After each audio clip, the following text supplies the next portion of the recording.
చేరుకున్న సీఎం రేవంత్ రెడ్డి బృందం. వివిధ అభివృద్ధి పనులకు శంకుస్థాపన చేసిన మహేందర్ రెడ్డి. కేటీఆర్ పై ఫైర్ అయిన ఎంపీ చామల కిరణ్ కుమార్ రెడ్డి. సీడ్ కంపెనీల ప్రతినిధితో రైతు కమిషన్ సమావేశం.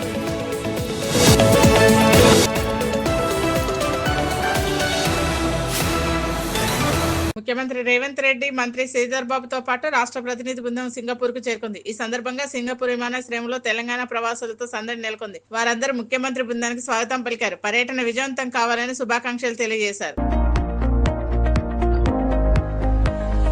ఖమ్మం జిల్లా వేన్సూరు మండల కేంద్రంలో ప్రాథమిక ఆరోగ్య కేంద్రాన్ని, మండల తహసీల్దార్ కార్యాలయాన్ని జిల్లా కలెక్టర్ ముజ్మిల్లా ఖాన్ ఆకస్మికంగా తనిఖీ చేశారు. ఆసుపత్రిలో జరుగుతున్న ప్రసవాల గురించి ఎన్ని సాధారణ సిజన్ ఆపరేషన్లు చేసింది అడిగి తెలుసుకున్నారు. సాధారణ ప్రసవాలు ప్రోత్సహించాలని, ఈ దశగా మొదటి నుండి గర్భిణీలకు అవగాహన కల్పించాలన్నారు. ప్రభుత్వ ఆసుపత్రుల ప్రసవాల సంఖ్య పెంచాలని, ప్రసవ దగ్గరికి వచ్చిన గర్భిణీ మహిళను ఎప్పటికప్పుడు ఫాలోఅప్ చేయాలన్నారు.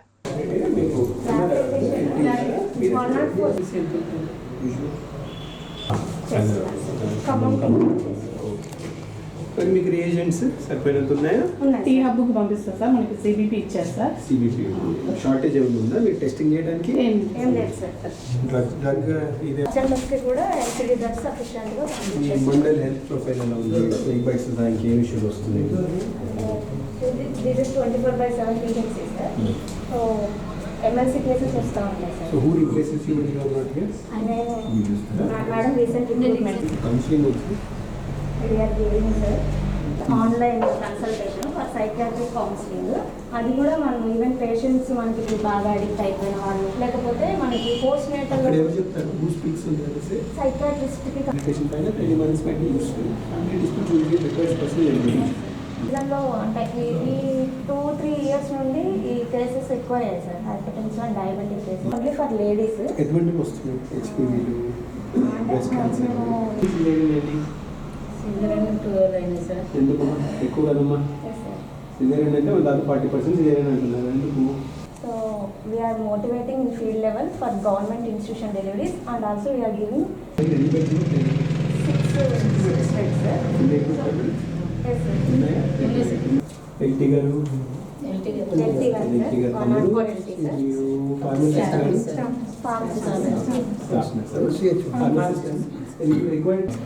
ఏది మీకు మేజర్గా యూజ్లో ఉన్న డ్రగ్ ఏంటి ఇప్పుడు? ఎందుకు? అప్లై చేసుకున్నారమ్మా? ఇల్లు ఉందా? సొంత ఇల్లు ఉందా? సొంత ఇల్లు ముందలే కానీ రేపు రేషన్ కార్డులు రానివి ఏమైనా ఉన్నాయా? ఎంత వయసు? ఎంత? 40-45. పెన్షన్ లేదు కదా? ఇంకేమైనా కావాల్సిందా? రావాల్సినవి ఏమైనా ఆగున్నాయా? ఏమన్నా అభ్యంతరాలు తీసుకున్న తర్వాత 3-4 రోజుల్లో 26వ తారీఖు జనవరి వరకు ఇవ్వడానికి నడిపిస్తుంది.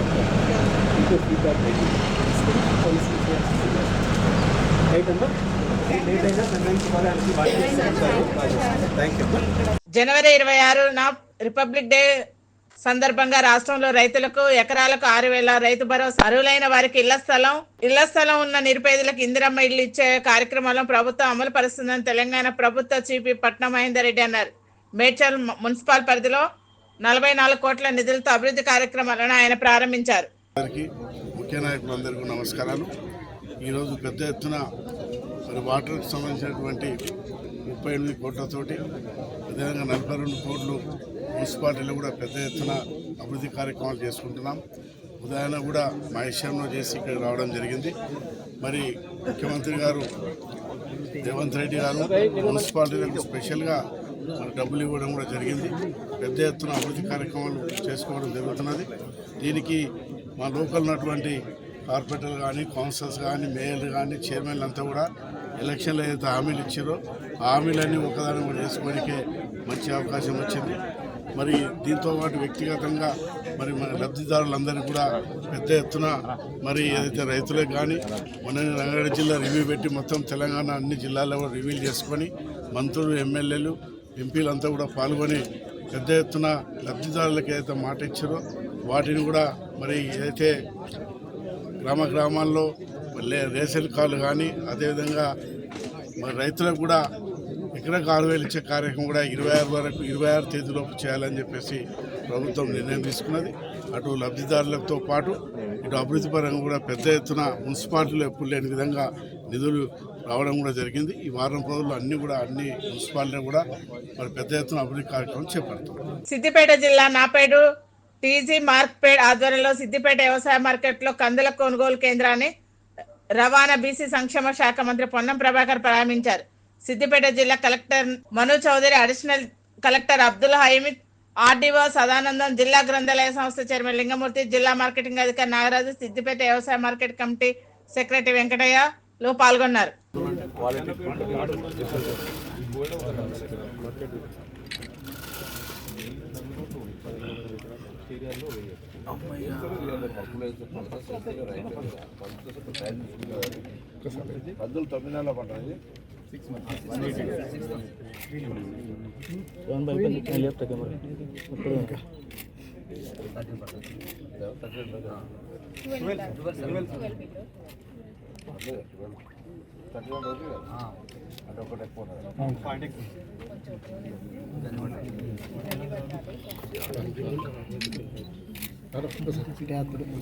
తెలంగాణ ప్రజల డబ్బుతో నీ దోస్తులను కాపాడిన ఘనత కేటీఆర్దేనని ఎంపీ చామల కిరణ్ కుమార్ రెడ్డి అన్నారు. హెచ్ఎండిఏ నుండి 55 కోట్ల రూపాయలు ఖర్చు చేశారని గొప్పలు ప్రగల్భాలు పలుకుతున్నారని విమర్శించారు. మహాడ్రామారావు అని ప్రజలకు తెలుసని ఆరోపించారు. నటనకు ఆస్కార్ అవార్డు వచ్చే అవకాశం ఉందన్నారు. అటు మీరైన బీఆర్ఎస్ పార్టీ నీళ్లు నిధులు నియామకాల నినాదంతో తెచ్చుకున్న తెలంగాణ మన ప్రజలు మనం నమ్మి మిమ్మల్ని 10 ఏళ్లు ఇప్పుడు మమ్మల్ని కూడా అధికారంలోకి తీసుకొచ్చిర్రు. మనం అందరం కూడా బాధ్యతగా వ్యవహరించాల్సిన అవసరం ఉంది. అయితే ఈరోజు ఈ రేస్ విషయంలో ప్రజలకు కూడా కన్ఫ్యూజన్ ఉంది అసలు ఏం జరిగిందని. నేను 2 నిమిషాలల్లో వాస్తవాలు తెలియజేద్దాం అనుకుంటున్నాను. రామారావు గారు, మీరు ఒక యువరాజుగా, మీ నాయన ఒక రాజుగా ఈ రాష్ట్రానికి ఎప్పటికీ మీరే పరిపాలిస్తారు అన్న ఒక ఆలోచనతోటి మీరు ఒక యువరాజుగానే వ్యవహరించారు. ఎందుకంటే ఈరోజు ప్రభుత్వం పోయిన తర్వాత వాస్తవాలన్నీ బయటకు వస్తుంటే మీరు డ్రామాలు చేయడానికి ప్రయత్నం చేస్తారు. మీరు హైదరాబాద్ నగరాన్ని గ్లోబల్ గా ప్రఖ్యాతి చెందాలన్న ఒక ఉద్దేశంతో క్యాబినెట్ మీటింగ్ పెట్టకుంటేనే హైదరాబాద్ నగరం కోసం ప్రపంచంలో తెలంగాణ ఔన్నత్యాన్ని చాటి చెప్పడానికి మీరు ఏదో డబ్బులు ఖర్చు పెట్టినట్టు, ఏదో హెచ్ఎండిఏ ద్వారా 55 కోట్ల రూపాయలు ఏదైతే దుర్వినియోగం చేసిరో ఇది రాష్ట్రం కోసం చేసినట్టు, రాష్ట్రంలో కాంగ్రెస్ పార్టీ ప్రజల్ని తప్పుతో పట్టిస్తున్నట్టు మీరు డ్రామా చేస్తున్నారు. ఇది వాస్తవం కాదు. వాస్తవం ఏందో నేను చెప్తున్నానండి. ఒకటే ముక్కలే చెప్తా.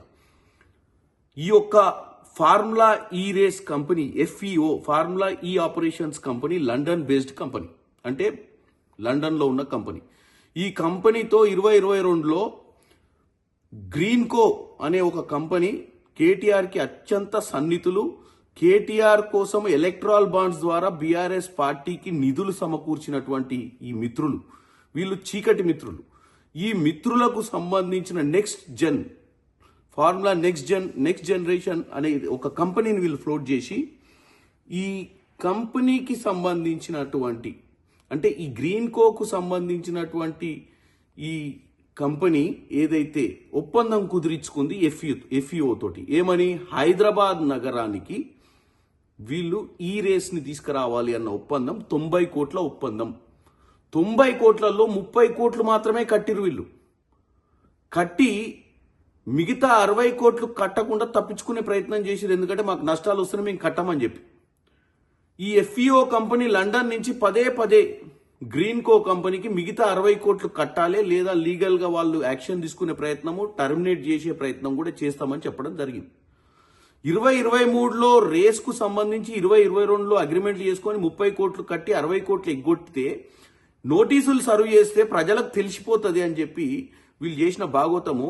వాళ్ళని కాపాడనికే, ఎవరిని, గ్రీన్కో ప్రమోట్ చేసేబోయే కంపెనీని కాపాడనికే, నెక్స్ట్ జనరేషన్ కంపెనీ ఏదైతుందో దీన్ని కాపాడనికే కేవలం కేటీ రామారావు గారు హెచ్ఎండిఏ మీటింగులు పెట్టకుండా, హెచ్ఎండిఏకు FEOకు ఏ అగ్రిమెంట్ అక్టోబర్ 30కి అగ్రిమెంట్ అయింది, 30కి అగ్రిమెంట్ అయితే అక్టోబర్ మొదటి వారం నుంచే మనీ ట్రాన్స్ఫర్ చేయడం మొదలుపెట్టారు.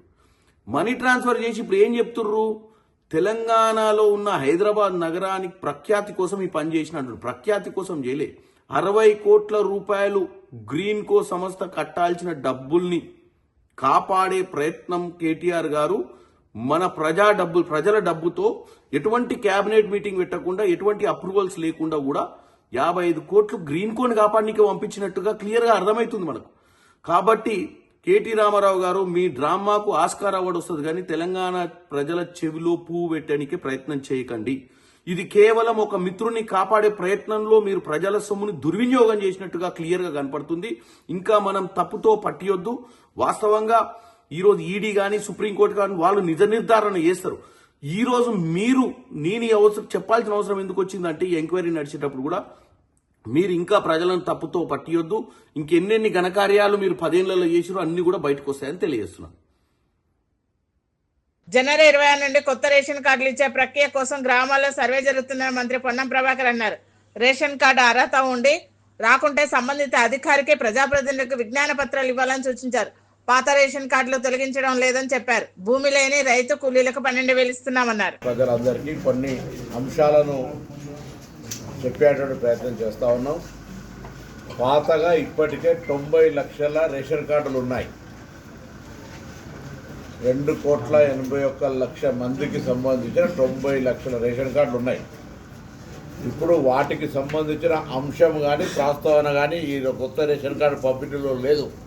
సో 90 లక్షల మందికి సంబంధించిన అంశం చర్చకు రాదు. ఇందులో కొత్తగా ఎవరైతే గత 10 సంవత్సరాలుగా రేషన్ కార్డు కావాలనే ఆలోచనతో తిరుగుతూ ఉన్నారో, కొత్త కుటుంబాలుగా ఏర్పడ్డాయో, పెళ్ళిళ్ళై పిల్లలై, లేదా ఈ ఇంటి బిడ్డ ఆ ఇంటి కోడలై, ఈ విధంగా లేదా ఈ ఊరాని ఇంకా ఊరికి పోయి అట్లా కొంత మార్పులు చేర్పులకు సంబంధించిన అంశం కావచ్చు, లేదా అర్హత ఉండి, మళ్ళీ చెప్తాను స్పష్టంగా, అర్హత ఉండి కొత్త రేషన్ కార్డు రానటువంటి వాళ్ళందరికీ 10 సంవత్సరాలుగా కొత్త రేషన్ కార్డు కావాలి, నాకు అర్హత ఉంది, ఈ ప్రభుత్వం ఇస్తలేదని నిరాశపడ్డ వాళ్ళందరికీ శుభవార్త. వాళ్ళందరికీ జనవరి 26 వరకు ఇవ్వాలి. అయితే ఇందులో ఎప్పుడూ తప్పులు లెక్క పెట్టే ప్రతిపక్షాలు దీన్ని కూడా రాజకీయం చేసి గ్రామాల్లో సర్వే జరిగే సందర్భంగా ఒక అంశం చర్చ చేస్తాను. ఇప్పుడు పాత రేషన్ కార్డులు, కొత్త రేషన్ కార్డులు గ్రామ సభలలో ఎప్పుడైనా ఎవరైనా పెట్టుకొని చర్చ చేసుకోవచ్చు. ఎలిజిబిలిటీ రానులు ఎవరైనా ఉన్నా కూడా మళ్ళీ చెప్తాను, రాష్ట్ర వ్యాప్తంగా రేషన్ కార్డుకు అర్హత ఉండి రాకుంటే ఎవరైనా మీ సంబంధిత అధికారికి కానీ మీ దగ్గరలో ఉన్నటువంటి ప్రజాప్రతినిధికి ఏ నియోజకవర్గమైనా సరే మీరు విజ్ఞాపన పత్రం ఇవ్వచ్చు. దయచేసి అనవసరంగా ఎక్కడైనా పొరపాటున ప్రతిపక్షాలు రెచ్చగొడితే దయచేసి దానికి సంబంధించి ఎవరు కూడా అటువంటి రెచ్చిపోయే తప్పుడు సమాచారాన్ని స్వీకరించొద్దని కోరుతాను. మళ్ళీ చెప్తాను, తెలంగాణ రాష్ట్ర మంత్రిగా తెలంగాణలో ఇప్పటికే 90 లక్షల మందికి రేషన్ కార్డు ఉంది. దాదాపు 2,81,00,000 మందికి రేషన్ కార్డులు ఉన్నాయి. వాటికి సంబంధించిన ఎక్కడ కూడా రివ్యూ కానీ తొలగించడం కానీ జమ చేయడం కానీ అటువంటిది ఏమి జరుగుతలేదు. ఇప్పుడు కొత్తగా ఎవరికైతే ఎలిజిబిలిటీ ఉండి, మళ్ళీ చెప్తాను, ఎలిజిబిలిటీ క్రైటీరియా ఎవరైనా కాదన్నారు కాదు, ఎలిజిబిలిటీ క్రైటీరియా ఉండి ఎవరికైనా రేషన్ కార్డు రాకపోతే వాళ్ళకు రేషన్ కార్డు కోసం మీ దగ్గర ఉన్నటువంటి అధికారిని కానీ ప్రజాప్రతినిధిని కానీ నేరుగా కలిసే అవకాశం ఉంది. దయచేసి ఇలా కన్ఫ్యూజన్ అవసరం లేదు. ఎవరైనా ఏదైనా తప్పుడు సమాచారం ఇస్తే దాన్ని విశ్వసించొద్దని కోరుతా ఉన్నా. అర్హులైన వాళ్ళందరికీ గత 10 సంవత్సరాలుగా వేచి చేస్తున్న వాళ్లకు తెల్ల రేషన్ కార్డులు ఇవ్వబడతాయి. అమెరికా మితవాద ఆర్థిక సంస్థలు భారతదేశంలో ఆదాని లాంటి ఆర్థిక సంస్థలు ఒకటవుతున్నాయని సిపిఐ జాతీయ కార్యదర్శి నారాయణ అన్నారు. ప్రపంచ దోపిడీ వర్గం ఒకటవుతుందని ఆరోపించారు. ఈ నేపథ్యంలో వామపక్షాలను ఏకం కావాల్సిన పరిస్థితి తన్నుకొస్తుందని అమెరికా అధ్యక్షులు బైడెన్ హిడుంబర్గ్ సంస్థను మూసివేశాడన్నారు. ట్రంప్కు అనుకూలంగా అమెరికాలో ఉన్నటువంటి ఇలాన్ మస్క్ లాంటి కార్ల యజమాని మొదలుకొని వీళ్ళందరూ కూడా మితవాద ఆర్థిక సంపన్నులు ఒకటైదారని చెప్పేసి అని స్పష్టంగా చెప్పాడు. అది ట్రంప్కు అనుకూలంగా. ఒకవైపు ట్రంప్ వస్తాడని తెలిసిన తర్వాత ఈ హిడెన్బర్గ్ రీసెర్చ్ సంస్థ గతంలో అనేక అవినీతి కేసుల్ని పరిశోధన చేసి బయటపెట్టింది. అదాని కేసులను బయటపెట్టింది. తర్వాత సిసిఐ బ్యాంక్ సంబంధించిన సెబీ దానికి సంబంధించి కూడా బయటపెట్టింది. ఇవన్నీ పెట్టిన తర్వాత అర్థమైంది ట్రంప్ మళ్ళీ అధికారంలోకి వస్తే నన్ను జైల్లో పెడతాడని చెప్పేసి భయపడి ఈ హిడెన్బర్గ్ రీసెర్చ్ సంస్థ యజమాని దాన్ని క్లోజ్ చేసి పారేసారు నిన్ననే. అది సమాప్తి అయిపోయింది. ఇక దాన్ని అవినీతి కేసు ఇన్వెస్టిగేట్ చేసేది లేదు. అమెరికా నడిబొడ్డు నుంచి అదాని ఇచ్చిన లంచం కేసు ఆంధ్రప్రదేశ్ మాజీ ముఖ్యమంత్రి మీద ఆ కేసు నమోదయ్యింది. దాన్ని ఇంకా పరిశీలన చేయడం సాధ్యం కాదు. అందులో ట్రంప్ మోడీ ఒకటైన తర్వాత ఇలాంటి సంస్థలకన్నిటికీ అవకాశం ఉండదు. తప్పనిసరిగా ఇవి అవినీతిని అంత మంచిది కాదు, అవినీతిని పెంచి పోషించి నీతిని పాతాళలోకాన్ని తొక్కేటువంటి పరిస్థితి ప్రపంచవ్యాప్తంగా వచ్చేసింది. మేము సకల కార్మికులారా ఏకంగండి అని పిలిపిస్తాం. కానీ ఇప్పుడు అది అటకెక్కింది. ఈ సంపన్నులందరూ, దోపిడీదారులందరూ, మితవాదులందరూ ఒకటవుదామని చెప్పేసి లైన్కి వచ్చారు. దానికి అటు మోడీ ఇటు ట్రంప్ నాయకత్వం వహిస్తున్నారు. దీన్ని బట్టి వామపక్షాలు తీవ్రంగా ఆలోచించాల్సిన అవసరం ఏర్పడింది. వామపక్షాలు ఒకటైతే తప్ప మిగతా ప్రజాస్వామ్య శక్తులకి కాన్ఫిడెన్స్ రాదు, ప్రజానికానికి కాన్ఫిడెన్స్ రాదు. ఆ దిశగా ప్రయాణం చేయాల్సిన అవసరం ఏర్పడుతుందని చెప్పేసి నేను విజ్ఞప్తి చేస్తున్నాను. నేను ప్రస్తుతం అమెరికాలో ఉన్నాను. ఫిబ్రవరిలో వస్తాను. మేడ్చల్ మల్కజ్గిరి కీసరా మండల పట్టణ ప్రాథమిక ఆరోగ్య కేంద్రాన్ని నిర్మాణానికి మల్కజ్గిరి ఎంపీ ఈటెల రాజేందర్ శంకుస్థాపన చేశారు. ఈ సందర్భంగా ఆయన మాట్లాడుతూ ప్రజలకు మెరుగైన వైద్య సేవలు అందించేందుకు కేంద్ర ప్రభుత్వం విశేష కృషి చేస్తుందన్నారు. అర్బన్ హెల్త్ సెంటర్, బస్తీ దవాఖానాలు, డయాగ్నోస్టిక్ సెంటర్లు, ఆశా వర్కర్ నిధులు అందిస్తుందని తెలిపారు. రాంపల్లిలో 1.5 కోట్లతో అర్బన్ హెల్త్ సెంటర్ ను ఎమ్మెల్యే మల్లారెడ్డితో కలిసి శంకుస్థాపన చేశామన్నారు. అమృత్ స్కీమ్ కింద తాగే నీళ్ల కోసం వాటర్ ట్యాంకులు కావచ్చు, పైప్ లైన్లు కావచ్చు ఇవ్వడం శుభపరిణామం. ఇవాళ కేంద్ర ప్రభుత్వమైన, రాష్ట్ర ప్రభుత్వమైన ఇవాళ ప్రజల సంక్షేమం కోసం, ప్రజల మేలు కోసం, ప్రజల సమస్యల పరిష్కారం కోసం కమిట్మెంట్తో పనిచేసేటక్కడ ఉందని మనవి చేస్తా ఉన్నాం. ఈరోజు గౌరవనీయులు ఈ జిల్లా ఇన్ఛార్జ్ మంత్రి కాకపోయినా మంత్రివర్యులు మాకు మహేందర్ రెడ్డి గారు మా మిత్రులు, అదేవిధంగా గౌరవ శాసనసభ్యులు మల్లారెడ్డి గారు, నాయకులు వజ్రేష్ యాదవ్ గారు, అన్న సుధీర్ రెడ్డి అన్నకు, మరి హరివర్ధన్ రెడ్డి గారికి, విక్రమ్ రెడ్డి గారికి, మా మున్సిపల్ చైర్మన్ గారికి, దీపిక గారు, అందరికీ ఈ సందర్భంగా ధన్యవాదాలు. ప్రజలందరికీ కూడా శుభాకాంక్షలు. సార్, ఇక్కడే నిర్ణయించుకోవడానికి కారణం ఇక్కడే వాటర్ ల్యాండ్ క్లియరెన్స్ సర్టిఫికేట్ రాలేదు అన్నట్టు అంటే ప్రజల అవసరాల కోసం సర్టిఫికేట్ తెచ్చుకునే బాధ్యత ప్రభుత్వాలకు ఉంటుంది. అంటే ఎక్కడ కన్వీనియంట్ ఉంటే అక్కడ పెట్టుకుంటాం.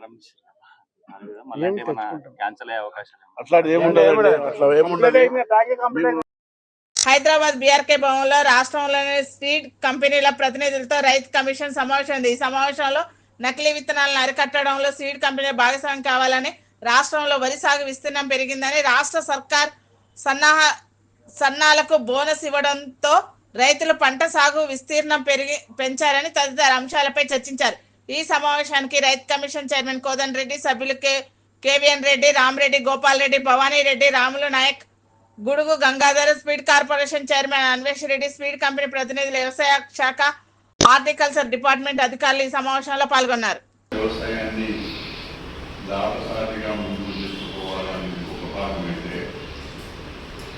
రైతు అడుగడుగున ఇబ్బంది పడుతుంది. రైతుకి ఏ విధంగా ప్రభుత్వాలు సహాయం చేయవచ్చు అనేది ఈ రెండు అంశాలపైన కమిషన్ వేయడం జరిగింది. మీ అందరితో కమిషన్ పక్షాన, రాష్ట్ర ప్రభుత్వం పక్షాన మీకు ధన్యవాదాలే కాకుండా మీ సహకారం కూడా కావాలి. మీరు చాలా కాలంగా విత్తన రంగంలో మీరు పనిచేస్తున్నారు. అనేకమైన ఇబ్బందులు వచ్చినాయి గతంలో కూడా. సో నాకుండే అభిప్రాయం, నేను ప్రతిపక్షంలో ఉన్నప్పుడు 1994 అప్పుడు పత్తి విత్తనాలు కల్తీవి వరంగల్లో బాగా రైతులకు మోసం చేశారు. పంట బాగా నష్టమైంది. పార్టీ నన్ను ఆదేశించింది అక్కడ వరంగల్ జిల్లాకు వెళ్ళమని. సీఎం రేవంత్ రెడ్డి మంత్రులు ఎమ్మెల్యేపై చేస్తున్న విమర్శలను నిరసిస్తూ హుజూరాబాద్ ఎమ్మెల్యే కౌశిక్ రెడ్డి దిష్టిబొమ్మకు చీరలు, పూలు, గాజులు పెట్టి గాడిదపై ఊరేగింపుగా తీసుకువచ్చి కాంగ్రెస్ నేతలు నిరసన వ్యక్తం చేశారు. సీఎం మంత్రుల జోలికి కౌశిక్ రెడ్డి వస్తే తీవ్ర పరిణామాలు ఎదుర్కోవాల్సి వస్తుందని కాంగ్రెస్ నేత రాహుల్ హెచ్చరించారు. హుజురాబాద్ లో కౌశిక్ రెడ్డిని అడుగడున అడ్డుకొని భౌతిక దాడులు దిగుతామని అన్నారు. కౌశిక్ రెడ్డి, నువ్వు లుచ్చా రాజకీయాలు చేయడం బంద్ చేయాలి.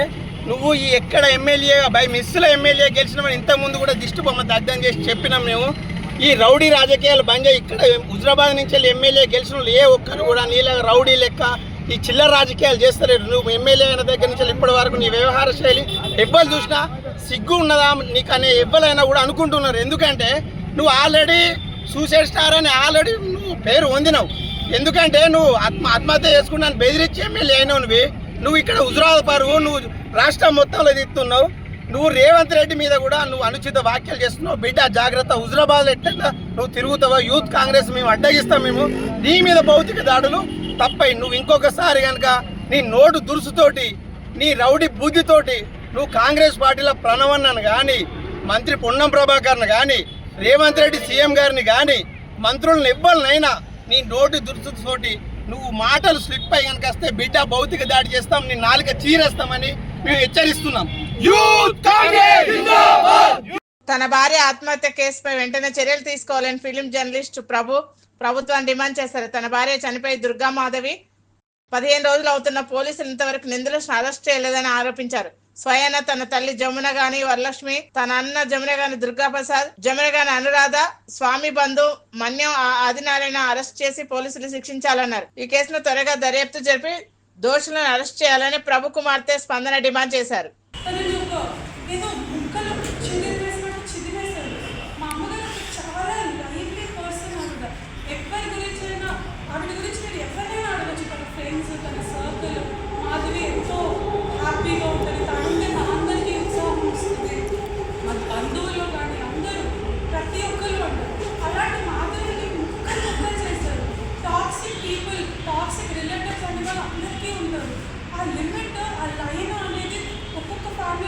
దాటుతూ ఉంటుంది. ఆ హద్దు దాటి ఈరోజు మాకు ఈ పరిస్థితి వచ్చింది.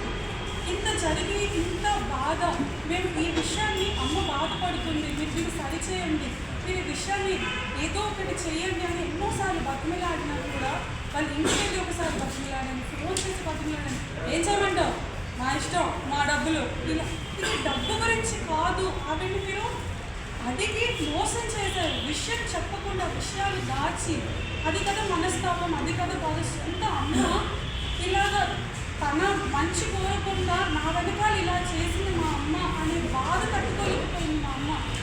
డబ్బు అనేది అసలు విషయమే కాదండి, అసలు విషయమే కాదండి. కరోనా టైంలో నా భార్య చేసిన సేవ కోవిడ్ టైంలో మా అమ్మగారు రోజు పొద్దున్నే లేచి ఒక 500 ఫుడ్ ప్యాకెట్స్ తన చేతితో తనే వండి 500 ఫుడ్ ప్యాకెట్స్ పట్టుకుని నిమ్స్, మన బసవతారకం హాస్పిటల్స్ దగ్గర రోజు డిస్ట్రిబ్యూట్ చేసేది. పోలీస్ వాళ్ళకి రిఫ్రెషింగ్ డ్రింక్స్ అని అన్నీ ఇచ్చే వాళ్ళ ఆవిడ ఎప్పుడూ అందరికీ హెల్ప్ చేయాలని చూస్తుంది. ఆ శ్రీనగర్ కాలనీ రోడ్ మీద రోడ్లు ఊడ్చుకునే వాళ్ళకి బ్లాంకెట్స్ ఇచ్చి తనకి ఏది తోచితే తను ఏది కరెక్ట్ అనుకుంటే అలా అందరికీ హెల్ప్ చేసేది. ఎంతోమంది మా రిలేటివ్స్లోనే వాళ్ళ కెరియర్ బాగుంటుంది, హైదరాబాద్ తీసుకొని వచ్చి వాళ్ళని సెటిల్ చేయండి అని చెప్పి ఎంతోమందిని తీసుకొని వచ్చి ఇక్కడ సెటిల్ చేసింది. డబ్బు అనేది అసలు విషయమే కాదండి. ఇక్కడ ఎంతో మంచి పని చేస్తూ డబ్బుల గురించి అసలు సమస్య కాదు. ఆవిడే కోవిడ్ టైంలో చిరంజీవి చారిటబుల్ ట్రస్ట్కి ఆవిడ 1 lakh రూపీస్ డొనేట్ చేసింది కోవిడ్ ఫండ్ కింద. అసలు ఈ విషయం డబ్బు గురించి అనే ఒక ఆలోచన చెప్పేదాకా కూడా మాకు ఇది చిరంజీవి గారు మొన్న అనౌన్స్ చేశారు. ఇంటికి వచ్చి చూసి 1 గంట సేపు కూర్చొని మాట్లాడి చిరంజీవి గారు తను చేసిన కోవిడ్ టైంలో తను చేసిన సర్వీస్ చాలా మెచ్చుకునేవారు. చిరంజీవి గారు కానీ శ్రీకాంత్ గారు కానీ మొత్తం సినిమా ఇండస్ట్రీ అందరికీ చూసి వాట్ ఏ గ్రేట్ సర్వీస్. అప్పుడే కాదు, కుకట్పల్లి బ్లడ్ సప్లు కానీ, కేరళ బ్లడ్ సప్లు కానీ తన ఫ్రెండ్స్ అందరి దగ్గర కొంత డొనేషన్ చేసి, తను డొనేట్ చేసి ఎంతో సర్వీస్ చేసి అలాంటి వ్యక్తి డబ్బు కోసం ఇప్పుడు జరుగుతున్న కుటుంబంలో జరుగుతున్న ప్రచారం ఏంటంటే కేవలం డబ్బు కోసం ఆశతో ఆ అమ్మాయి ఇంత పనిచేసినటువంటి ప్రచారం జరుగుతుంది. ఆ ప్రచారాన్ని తిప్పి కొట్టాలనేటువంటిది మా ప్రధానమైనటువంటి నిజం కాదండి. డబ్బు కోసం చేయాల్సిన అవసరమే ఆవిడకి లేదు. మేమందరం చాలా బాగా సెటిల్ అయిపోయినాం. అమ్మగారికి డబ్బుల గురించి కాదు, కేవలం ఆమె ఆత్మాభిమానం దెబ్బతిన్నది. ఒక ఆడపిల్లని నీకు ఎలాంటి సంబంధం లేదు, 35 ఏళ్ళు మా అమ్మ వాళ్ళ అమ్మ వాళ్ళు ఏది చెప్పి సరే వాళ్ళని అడిగితే మేము చేసామండి అని చెప్తారు. కానీ మీడియాకైతే వచ్చింది. మీడియాలో నేను ఇండస్ట్రీలో ఒక ప్రముఖమైన వ్యక్తిని. నేను రైటర్, డైరెక్టర్ అండ్ జర్నలిస్ట్. ఇండస్ట్రీలో నేను చాలా నోటెడ్ పర్సన్. అలాంటి నా భార్యను గుర్తు తెలియని శవంలో మార్చిలో 3 రోజుల పాటు శవం, 3 రోజుల పాటు మార్చిలో శవం పడింది, డెడ్ బాడీ. సరే ఇది అయిపోయిన తర్వాత సరే ఆ సమన్వయ లోపాన్ని మేము దిగమింగుకొని, ఆ బాధను మేము దిగమింగుకొని 4వ తారీఖున తెలిస్తే 5వ తారీఖున ఉస్మానియా హాస్పిటల్ నుంచి డెడ్ బాడీని వాళ్ళు హ్యాండ్ ఆఫ్ చేయడం జరిగింది. 5వ తారీఖున అంత్యక్రియల కార్యక్రమం పూర్తి చేసుకున్నాం. అప్పటి నుంచి కేసు దర్యాప్తు జరుగుతుంది. పంజాగుట్ట పోలీసులు వాళ్ళు కూడా కేసు పట్ల చాలా అటెన్షన్తోనే పనిచేశారు, శ్రద్ధగా చేశారు. కానీ సమన్వయ లోపం వల్ల చాలా డిలే జరిగింది. అయితే తను ఇచ్చినటువంటి సూసైడ్ నోట్లో పేర్చినటువంటి 4 వ్యక్తులు ఇంతవరకు అరెస్ట్ చేయడం జరగలేదు. వాళ్ళ మీద ఎలాంటి చర్య జరగలేదు. అదే ఆ సూసైడ్ నోట్లో కనుక ఆవిడ పెట్టి ఉండకపోతే ఇమీడియట్గా భర్తగా నన్ను అరెస్ట్ చేసి ఉండేవాళ్ళు. కానీ 4 పేర్లు తనంత స్పష్టంగా చెప్పినా సరే యాక్షన్ తీసుకోలేదనేటువంటి దానికి పోలీసులు చెప్తున్నటువంటి రీజన్ అవుతుంది. నేను పోలీసులు కూడా నిందించలేదు, కానీ వాళ్ళ మీద ఫిర్యాదు చేయడము, వాళ్ళకు వ్యతిరేకంగా చెప్పడం కాదు, కానీ జరిగిన వాస్తవాన్ని నేను తీసుకొస్తున్నాను. అలాగే మరొక ముఖ్యమైనటువంటి బాధాకరమైన విషయం ఏంటంటే తన మనస్తాపంతో వెళ్ళి మా దుర్గమ్మ చెరువులో దూకడం కోసం వెళ్ళినటువంటి వ్యక్తి యాక్చువల్గా దుర్గమ్మ చెరువులో దూకే వాళ్ళు ఎవరైనా కేబుల్ బ్రిడ్జి మీద ఆ కేబుల్ బ్రిడ్జి నుంచి దూకడానికి ప్రయత్నిస్తారు. కానీ ఆ బ్రిడ్జి ఎక్కువగా హైట్లో ఉండటం వల్ల అక్కడ సాధ్యపడటం మరి ఇటు నుంచి తిరిగేసి వచ్చేసి తను ఆ మసీద్ అనే ఏరియా ఉంది, ఆ మసీద్ ఏరియాలో నుంచి దూకినట్లుగా ఆ ఏరియాలో వీళ్ళు డెడ్ బాడీ కలెక్ట్ చేసుకున్నారు. డెడ్ బాడీ కలెక్ట్ చేసుకున్నారండి, కరెక్టే మీరు, కానీ దయచేసి ఆ ఫుటేజ్ ఇవ్వండి, ఆ సీసీటీవీ ఫుటేజ్ ఇవ్వండి అని చెప్పి మాదాపూర్ పోలీసులను రిక్వెస్ట్ చేసుకుంటే ఆ ఏరియాలో ఎక్కడ సీసీటీవీలు పనిచేయట్లేదండి. దాదాపు ఆ చుట్టుపక్కల 60 సీసీటీవీలు ఉన్నాయి, సీసీ కెమెరాలు ఉన్నాయి, కానీ దాదాపు 25-30. Master key TV, please like, share and subscribe master key TV.